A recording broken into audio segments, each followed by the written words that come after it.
This is the Samsung Galaxy Z Fold 3. Right off the bat, this is the most well thought out and optimal folding phone we've seen from Samsung so far.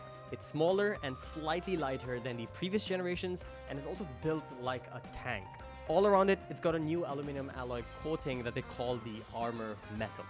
The hinge movement is now a lot more snappy and it feels more with purpose, and when you unfold it, it actually genuinely feels and looks like a tablet. That on its own is something that's pretty hard to achieve.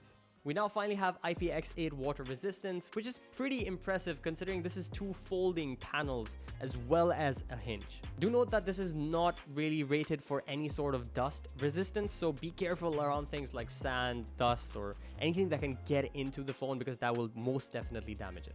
Ports wise, you've got Type-C at the bottom along with the bottom facing speakers and the noise cancelling microphone. At the top, you've got the top facing speaker as well as top facing noise cancelling microphones. On the right side, you've got the power button that also doubles as the fingerprint sensor as well as volume rockers. And lastly, you have the SIM card tray that is also capable of supporting dual SIM cards. I really do like the overall design and build to this. Nothing much I can really complain about. Now let's move on to the display, or should I say displays on this. The display is essentially the biggest characteristic feature on the Fold. We've basically got two panels here. The outer 6.2-inch cover screen and the inner tablet-like 7.6-inch Infinity Flex screen. They're both dynamic AMOLED 2X displays with 120Hz of refresh rate. When unfolded in the tablet form, you also get an under-display camera, which is pretty cool to see with a newer Samsung device. Now, the screen itself is 29% brighter than the previous generation, which is something a lot of people complained about on the Fold 2. The camera isn't fully hidden per se. If you look for it, you'll probably see it.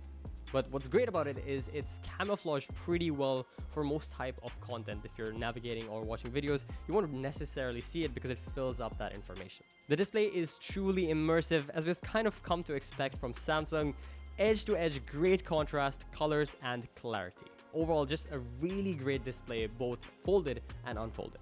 So the way the Fold has really been marketed is like a smartphone that can be opened up to be a tablet. So you can use it as a regular smartphone, or if you want a bigger screen for more multitasking or bigger real estate, essentially, you get a tablet form. But the crease on here is no better or worse than the previous generation. It's pretty visible. If you've never used a phone with a crease before, it will be pretty noticeable and it'll take a lot of getting used to. I will say though, it's a lot easier to get used to than the Flip, because with the Flip, you're actually going to interact with the crease more often because it's more vertical, while on the Fold, you don't really get to the center part as much, so it's a little bit more forgivable. Also, when you do unfold the display, and if you're using it for something like watching videos, the problem here is they're two elongated panels, and the resulting surface area is more of a square. And most videos that you watch is in the 16:9 ratio, which means there's a lot of wasted space when you're consuming content in video format at the top and the bottom. And if you zoom in, you lose out on a lot of information top and bottom. Now, the display is obviously really great. The 7.6-inch, like I said, it's a really beautiful display, really nice colors, all that's really nice. The problem here is though, when it is closed up, the cover screen isn't really the greatest experience to use. I don't see myself using it for anything more than quick tasks like checking my notifications or quickly replying to messages, that kind of stuff. The reason for this is that it's quite narrow. The aspect ratio is kind of awkward, and it's a very tall display. Even reaching the top corners is kind of difficult. Watching videos on the cover screen is not really enjoyable either because you have that long, stretched out, narrow field of view, which kind of ruins the experience. Lastly, the typing experience on this is quite terrible. You get a lot of mistypes and typos because everything is just so cramped together. The keyboard is quite narrow. When you do use it this way, it's significantly thicker and the weight's more concentrated. So it's a lot harder to grip and really use it, a little bit more uncomfortable. Overall, the outer display has a pretty awkward, uncomfortable experience compared to what we're used to with traditional smartphones. Now on to the cameras, which was something I was kind of disappointed by. I mean, it's not a terrible camera system. I need to say that right away because it's really not. It's comparable to the Samsung S20 and the S20 FE. At this price point, you kind of expect more pro-tier camera performance like the S21 Ultra. It's really lacking with the Fold 3. But I guess give them benefit of the doubt, it's more focused towards productivity and multitasking, so maybe you won't use the camera that much. For the camera setup, you've got a triple 12 megapixel camera setup. You get the ultra wide angle camera, you get the wide angle camera, and a 2x telephoto camera, all 12 megapixels. all of which do support 4K at 60 FPS. The cover display front camera has a 10 megapixel camera that's capable again of recording 4K at 60 FPS. Images from the camera look pretty standard, like I say, very comparable to the Samsung FE 2020 or the S20. The video quality, however, is quite clear with nice HDR, contrast levels, and exposure. Then lastly, we have the front under display camera, which is honestly terrible compared to the others, but it does get the job done. You've got a 4 megapixel camera and it's capable of recording 1080p at up to 60 FPS. Honestly, at that point, I would rather not use that at all. If I want to take a selfie or pictures, I'll just switch to the cover camera or even use the back camera to take selfies, because it is capable of doing that. You can use the back camera to take portrait mode selfies or record 4K at 60 FPS with HDR10+. So it's really much better to just use the back camera or the front camera from the cover screen. The battery on here is a 4,400 milliamp hour battery, which is split across 2 panels. Now that's, again, kind of low compared to the flagships we've seen, especially taking into account that the external display is 120 Hz and the internal massive 7.6-inch display is also 120 Hz. Having a smaller battery like that really gets you going to the charger way more often than you should be.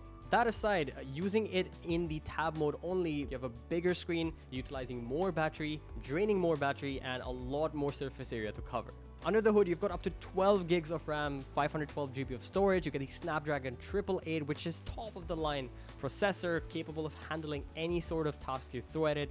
I was gaming at max performance, max frame rate, max graphics, no issues whatsoever. Multitasking on this is a massive treat, especially splitting up the app into 2 panels. You can use multiple applications at the same time. You can pin different applications. You can use it almost as a desktop in tablet form. Really, really impressive the way it remembers how you've stored your applications for multitasking and all.